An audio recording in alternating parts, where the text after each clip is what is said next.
오늘 시편 107편 23절로 32절의 말씀을 가지고 광풍과 물결도 잔잔하게 하시는 하나님이라는 제목으로 은혜를 나누고자 합니다.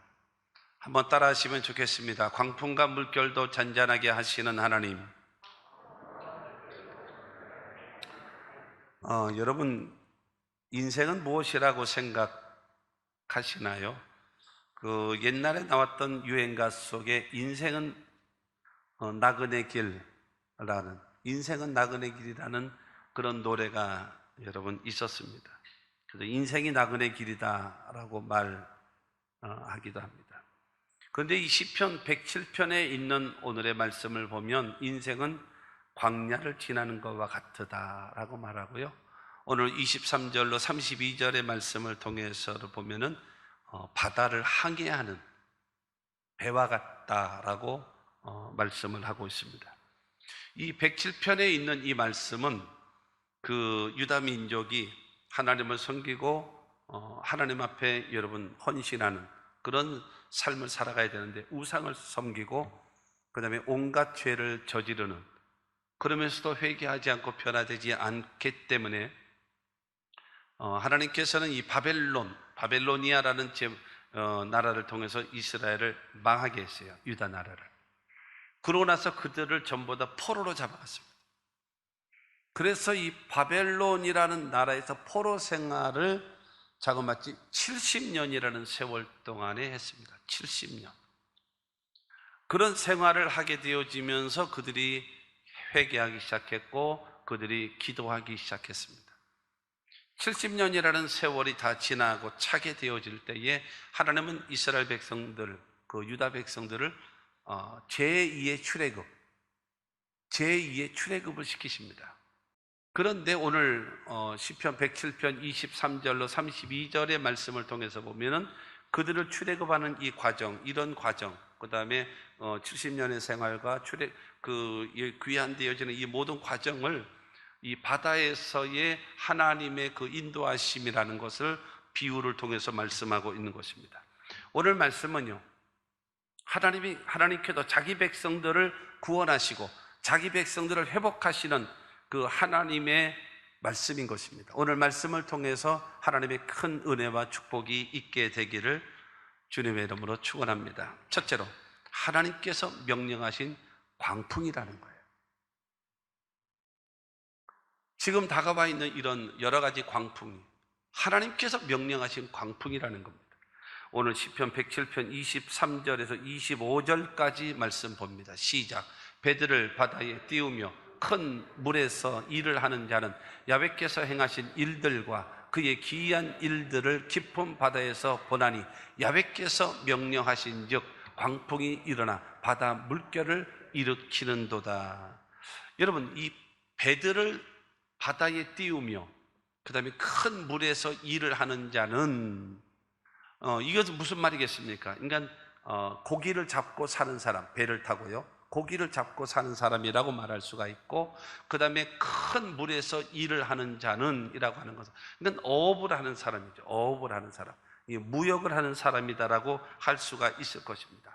거기에서 보게 되어지면 풍랑도 있게 되어지고 파도도 치게 되어지고 여러 가지 온갖 어려움을 당할 수가 있을 것입니다. 그러나 그들은 뭐가 있는가 하면 경험이 있어요. 그거를 웬만한 것을 헤쳐나갈 수 있는 기술도 있고 그런 능력도 그들은 여러분 가지고 있다. 왜? 전문적인 지식을 가지고 있기 때문에 그런 것입니다. 그러나 오늘 말씀 보게 되어지면 야훼께서 행하신 일들과 그의 기이한 일들을 깊은 바다에서 보나니 그랬습니다. 하나님께서 행하시는 일, 그 다음에 기이한 일들을 바다에서 보게 된다는, 기이한 일이라고 하는 것은 무엇인가 하면 인간이 상상할 수 없고 인간이 계획할 수 없는, 그리고 그거를 감당할 수도 없는 그런 기이한 일들이 그런 바다에서 일어나게 되어진다는, 갑자기 뭐로 나타나느냐? 광풍이 무엇입니까? 미친 바람입니다. 미친 바람. 미칠 광자에다 바람 풍자, 이 광풍, 미친 바람이 부는 겁니다. 어디서 시작되어졌는지, 어떻게 되어지는지 이거는 종잡을 수 없는, 메르스라고 하는, 사스라고 하는 그 다음에 여러분 이 우한 폐렴이라고 하는 이런 것들이 마치 모처럼 다가와 있나요? 우리들에게요. 여러분 미친 바람과 같이 우리를 뒤집어 씌우는 것입니다. 그런데 중요한 것은 이 말씀을 보게 되어지면 야훼께서 명령하신 즉 광풍이 일어나 바다 물결을 일으키는도다라고 말씀하고 있어요. 하나님이 광풍을 일으키신다라는 거예요. 그래서 여러분 그들을 하여금 혼비백산하게 만들고 여러분 이와 같은 절망을 당하게 만들었다라고 성경은 말하고 있는 겁니다. 이것은 인간의 힘으로 감당할 수 있는 것들이 아니라는 거예요. 26절과 27절 말씀을 보게 되어지면 그들이 하늘로 솟구쳤다가 깊은 곳으로 내려가나니 그 위험 때문에 그들의 영혼이 녹는도다. 그들이 이리저리 구르며 취한 자같이 비틀거리니 그들의 모든 지각이 혼돈 속에 빠지는도다 말씀하십니다. 광풍과 물결로 인해서 여러분 그들의 영혼이 녹아버려요.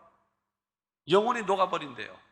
그러니까 용기, 자신감, 담대함, 기술, 지식, 능력 이것이 다 그냥 혼비백산 때문에 너무 걷잡을 수 없는 기이한 일들 광풍으로 인해서 여러분 혼비백산할 수밖에 없는 상황이 되어졌습니다.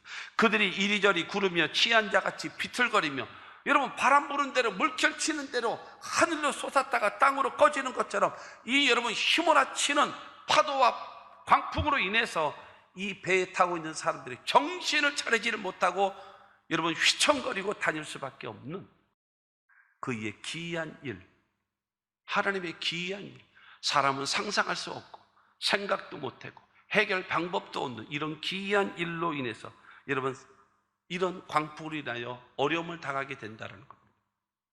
왜 그럴까요? 이유가 있는 겁니다. 왜 그럴까요? 이유가 있습니다.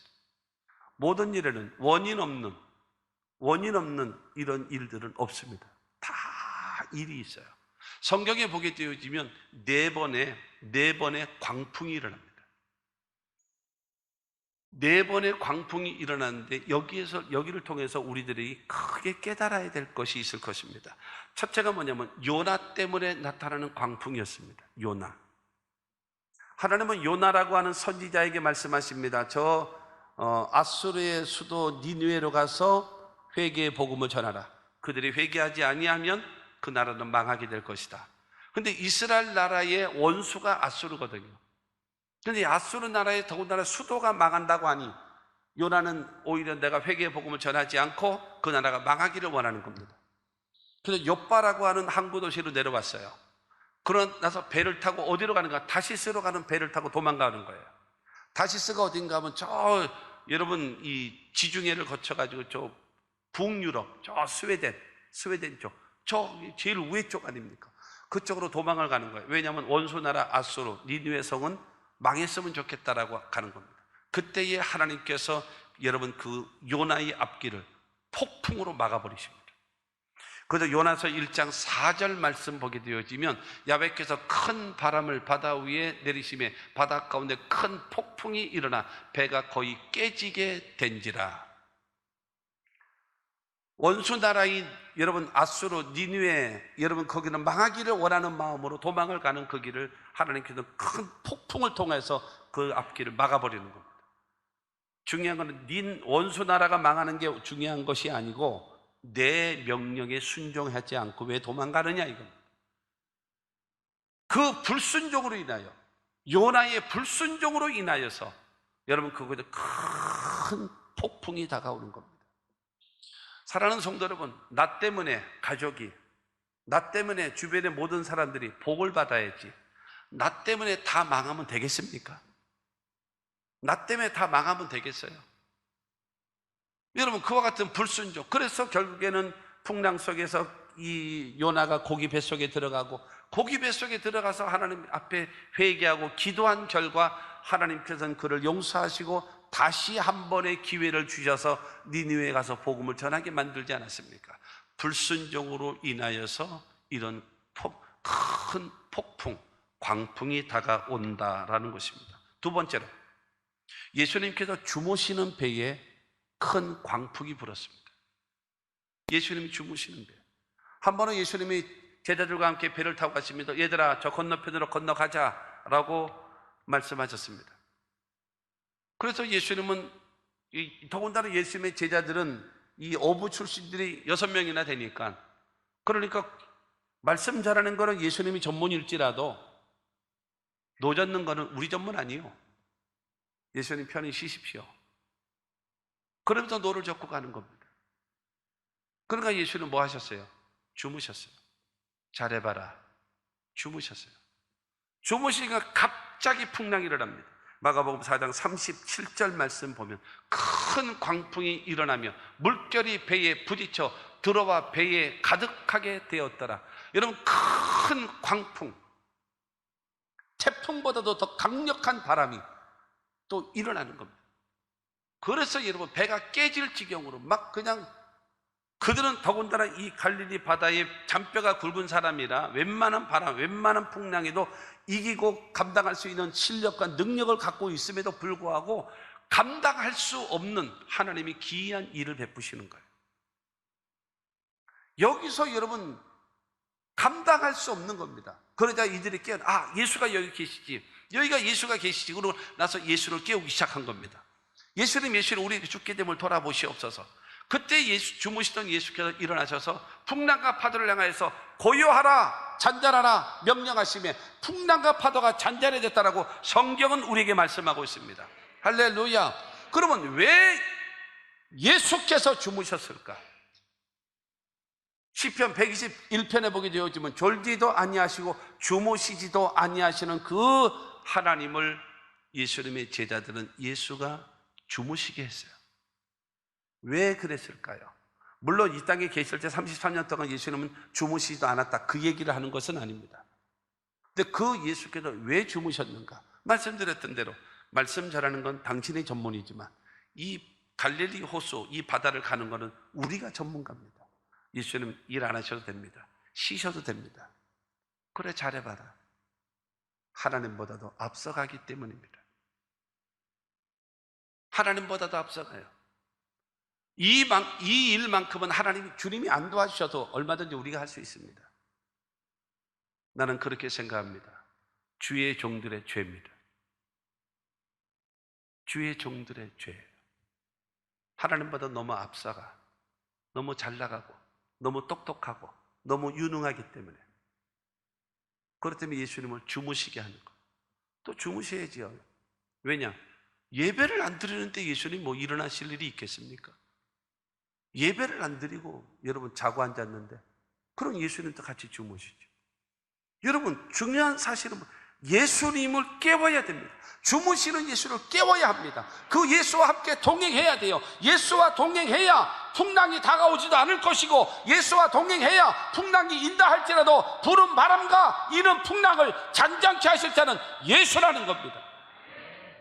세 번째로는요, 예수님이 안 계시는 배에 풍랑이 일어났습니다. 예수님이 안 계시는 배. 오병이의 기적을 베푸신 이후에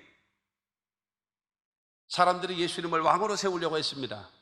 그래도 예수님, 나는 아니다, 그거 아니다. 그러면서 얘들아, 저 건너편으로 빨리 건너가라. 배 타고 건너가게 했습니다. 그리고 예수님은 산에 올라가서 기도하셨어요.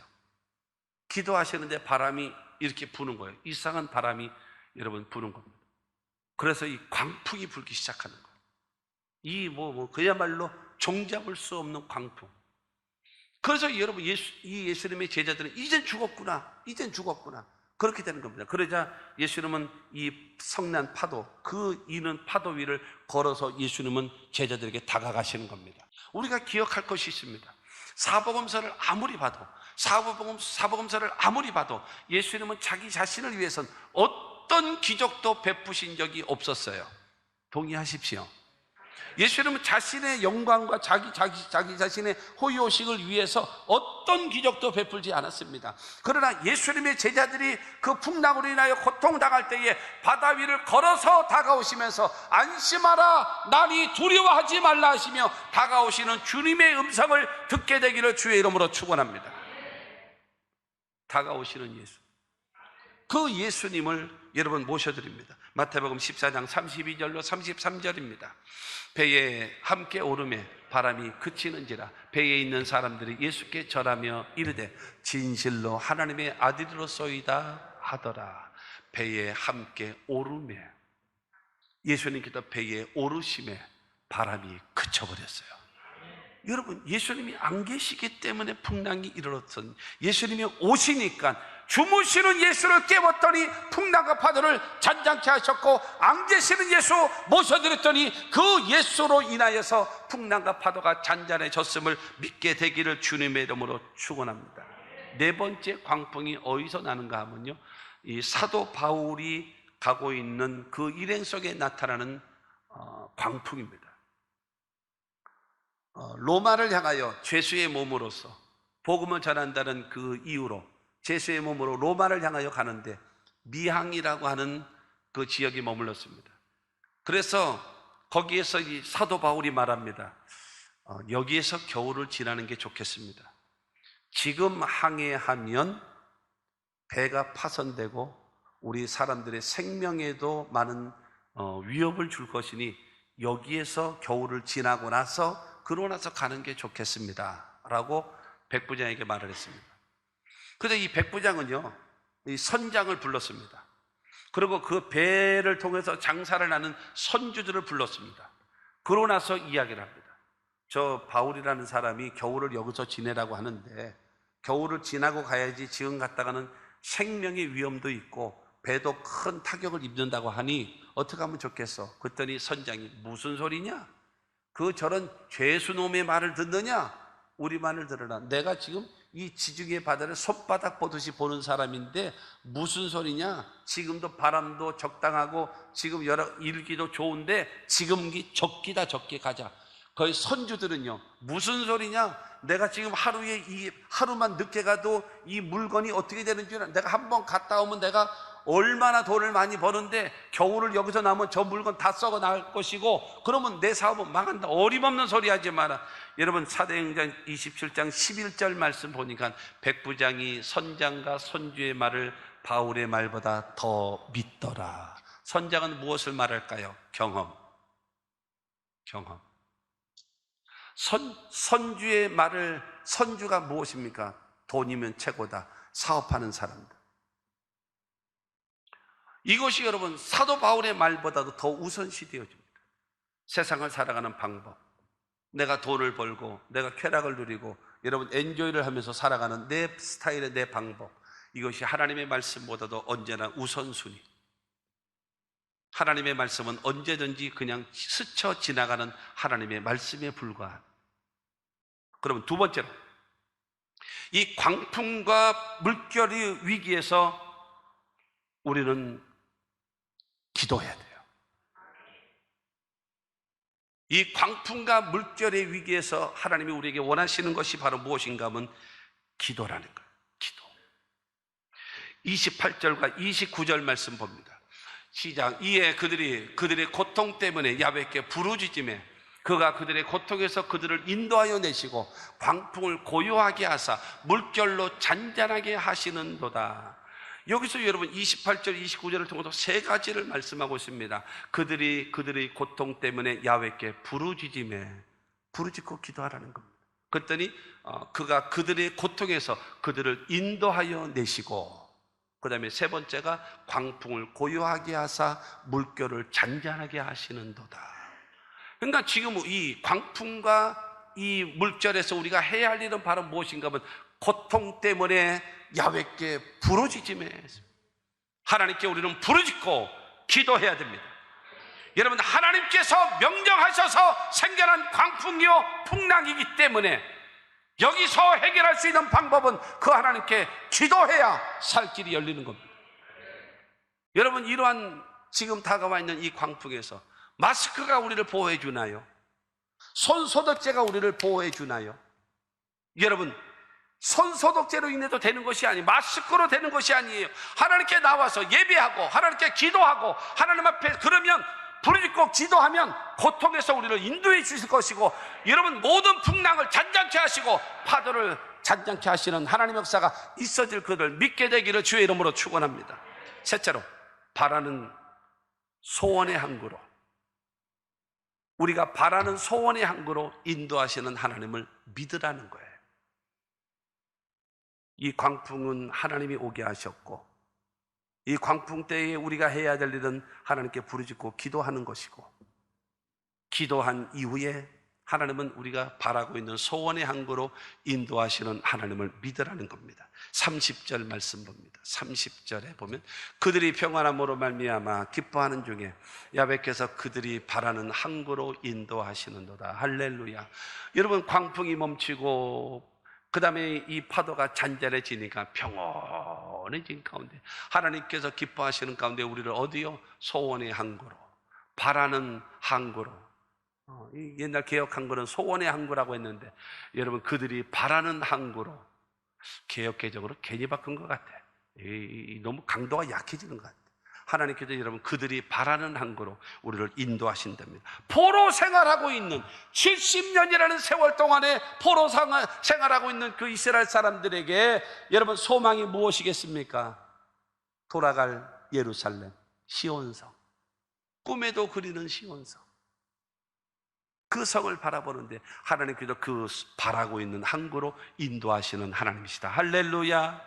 여러분, 우리가 예수를 믿고 하나님의 자녀된 저와 여러분들이, 여러분, 우리의 바라는 소망이 무엇입니까? 소망이, 여러분, 항구가 어디일까요? 여러분, 우리는 저 천국을 향하여 나아가는 것입니다. 할렐루야. 여러분, 우리가 이 땅에 살아가는 삶 속에 영혼이 잘 되고 범사도 잘 되고 강건케 하시는 온전한 축복 역사를 받는 것이 우리가 바라는 소원의 항구인 줄로 믿습니다. 그 하나님은요, 풍랑과 파도를 잔잔케 하신 그 하나님은 저와 여러분들을 바라는 소원의 항구로 인도해 주실 것입니다. 네 번째로, 하나님의 인자와 인생에게 행하신 기적을 하나님께 찬송하고 감사하며 살라는 겁니다. 31절과 32절 말씀을 봅니다. 야훼의 인자하심과 인생에게 행하신 기적으로 말미암아 그를 찬송할지로다. 백성의 모임에서 그를 높이며 장로들의 자리에서 그를 찬송할지로다. 여러분, 야훼 하나님의 인자하심을 찬양하라는 거예요. 야훼 하나님이 우리 인생에게 행하신 그 기적을 하나님 앞에 찬송하라는 것입니다. 하나님께서 우리에게 베푸신 인자, 우리에게 베푸신 기적, 이것으로 인하여 하나님께 뭐 하라는 거예요? 감사합시다. 하나님께 영광 돌리며 살아가라는 겁니다. 하나님께서 우리에게 인자하심을 베풀고 인생에 여러분 기적을 베푸신 것이 무엇입니까? 나 같은 죄인을 구원하시고 하나님 자녀 삼아 주신 것, 이것이 여러분 그 큰 기적과 축복이고 하나님의 인자하심이심을 믿으시기를 바랍니다. 그러므로 저와 여러분들은요, 하나님 앞에 감사하고 살아야 돼요. 찬송하고 살아가야 돼요. 결론입니다. 호세아 6장 1절과 2절 말씀을 보겠습니다. 다 같이 시작. 오라, 우리가 야훼께로 돌아가자. 야훼께서 우리를 찢으셨으나 도로 낫게 하실 것이요 우리를 치셨으나 싸매어 주실 것임이라. 야훼께서 이틀 후에 우리를 살리시며 셋째 날에 우리를 일으키시리니 우리가 그의 앞에서 살리라. 할렐루야. 어떤 상황 속에서도 하나님께로 돌아오라는 것. 하나님은 때리셨어도 싸매어 주실 것이고, 여러분 찢으셨으나 주님은 낫게 하시는 하나님이라는 거예요. 그러므로 사랑하는 성도 여러분, 어떤 형편, 어떤 사정에서 여기서 살 길은 바로 무엇인가? 하나님께로 돌아오면 삽니다. 하나님께로 돌아오면 사는 거예요. 여러분, 요나처럼 불순종했다면 회개하고 돌아오면 삽니다. 예수님을 주무시겠다면 여러분 예수님을 깨우면 됩니다. 예수님이 안 계신다면 진실로 당신은 하나님의 아들이십니다라고 고백하고 모셔드리십시오. 그리고 여러분, 선장의 말도 필요하고 선지의 말도 필요하지만 우리는 하나님의 말씀을 중심으로 살아가는 여러분들이 되어지면 풍랑은 오지 않을 것입니다. 풍랑이 왔다 할지라도 주님께서 풍랑을 잔잔케 하시는 그 역사를 베풀어 주실 것을 믿으시기를 주님의 이름으로 축원합니다. 여러분, 이 광풍과 물결에서 우리가 해야 될 일은 무엇입니까? 기도하는 겁니다. 우리가 모여 기도하면 하나님이 우리에게 살 길을 열어주실 것입니다. 그리고 우리가 하나님께서 반드시 바라는 소원의 항구로 인도하실 하나님을 믿고 베푸신 은혜와 사랑에 감사하고 찬송하고 사랑함으로 인하여 물결과 광풍도 잔잔하게 하시는 하나님의 역사가 여러분의 개인과 여러분의 가정과 우리 교회와 이 평택과 이 대한민국에 임할 수 있게 되기를 주 예수 이름으로 축원합니다.